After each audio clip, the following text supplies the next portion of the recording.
La parole qui donne la vie éternelle. La brebis perdue. Jésus parle à la foule. Monté sur un talus planté d'arbres, le long d'un torrent, il s'adresse à une foule nombreuse, éparpillée dans un champ dont le blé est fauché et qui présente l'aspect désolant des chaumes brûlés par le soleil. C'est le soir. Le crépuscule descend, mais déjà la lune monte. C'est une belle et claire soirée d'un début d'été. Des troupeaux rentrent au bercail et le tintement des sonnailles se mêle au chant perçant des grillons ou des cigales. Jésus s'inspire des troupeaux qui passent. Il dit : « Votre Père est comme un berger attentif. Que fait le bon pasteur ? Il cherche pour ses brebis d'excellents pâturages où il n'y a pas de ciguë ni de plantes dangereuses, mais des bons trèfles, des herbes odorantes et des chicorées amères, mais bonnes pour la santé. Il cherche une place où l'on trouve, en plus de la nourriture, de la fraîcheur, un ruisseau aux eaux limpides, des arbres qui donnent de l'ombre, où il n'y a pas d'aspi, au milieu de la verdure. Il ne se soucie pas de trouver des pâturages plus gras, parce qu'il sait qu'ils cachent facilement des couleuvres aux aguets et des herbes nuisibles. Il donne la préférence aux pâturages de montagne, où la rosée rend l'herbe pure et fraîche, mais que le soleil débarrasse des reptiles, là où l'on trouve un bon air que remue le vent et qui n'est pas lourd et malsain, comme celui de la plaine.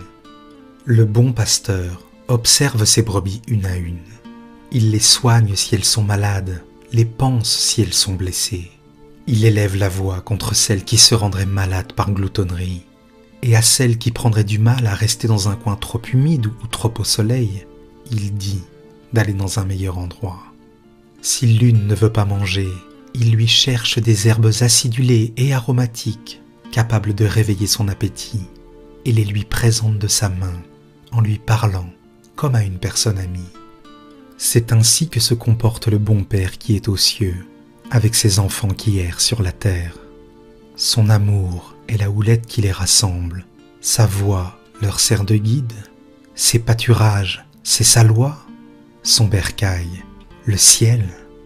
Mais voilà qu'une brebis le quitte, comme il l'aimait. Elle était jeune, pure, candide comme une nuée légère dans un ciel d'avril. Le berger la regardait avec beaucoup d'amour, en pensant à tout le bien qu'il pouvait lui faire et à tout l'amour qu'il pourrait en recevoir.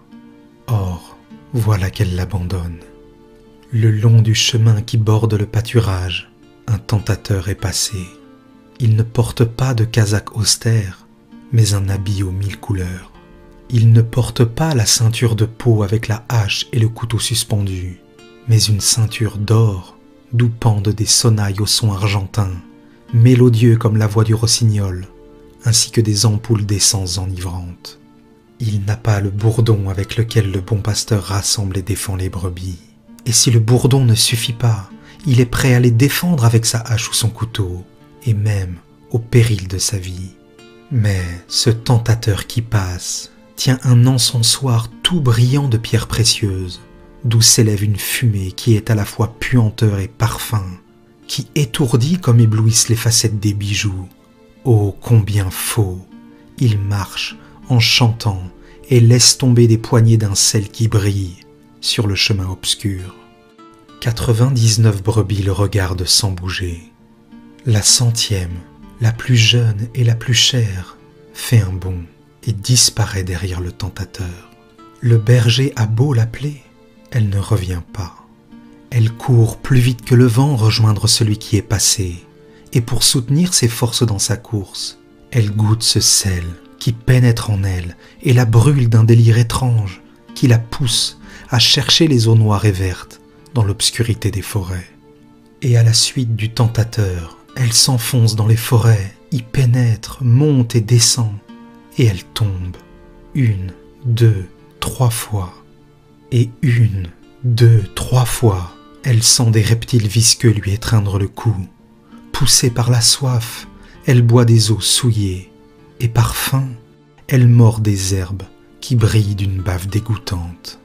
Que fait pendant ce temps le bon pasteur ? Il enferme en lieu sûr les 99 brebis fidèles, puis se met en route et ne s'arrête pas jusqu'à ce qu'il trouve des traces de la brebis perdue. puisqu'elle ne revient pas à lui, qui confie au vent ses appels, il va vers elle. Il l'aperçoit de loin, enivrée et enlacée par les reptiles, tellement ivre qu'elle n'éprouve aucune nostalgie pour le visage qu'il aime, et elle se moque de lui. Et il la revoit, coupable d'être entrée comme une voleuse dans la demeure d'autrui, tellement coupable qu'elle n'ose plus le regarder. Pourtant, le pasteur ne se lasse pas, et il marche. Il la cherche sans relâche, la suit, la harcèle, il pleure sur les traces de l'égaré. Lambeaux de toison, lambeaux d'âme, traces de sang, délits de toutes sortes, ordures, témoignages de sa luxure. Il marche et la rejoint. Ah, je t'ai trouvée, ma bien-aimée, je t'ai rejointe. Que de chemin j'ai fait pour toi, pour te ramener au bercail.